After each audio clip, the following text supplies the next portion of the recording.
Bonjour, c'est de nouveau Marie-Laurence, toujours dans le cadre de nos vidéos sur les questions les plus fréquemment posées.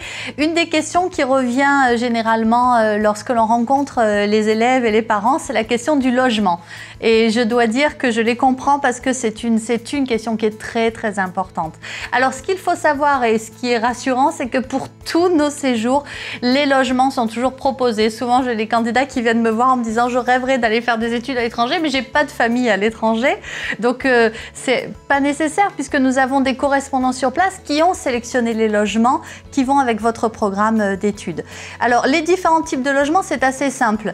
Soit on est logé chez l'habitant, et c'est généralement le type de logement que l'on peut choisir quand on fait un séjour linguistique, lorsqu'on fait un séjour dans un lycée à l'étranger, quand on est jeune fille au pair par exemple, souvent puisque les jeunes filles au pair gardent les enfants et vivent auprès de leur famille.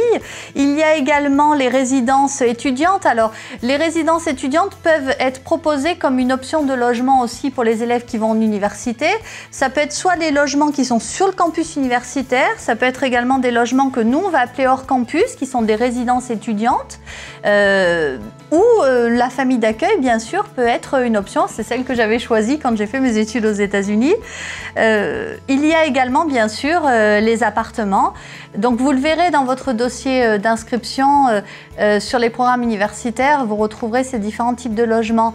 Pour les stages en entreprise, rarement ce sont des logements en famille d'accueil.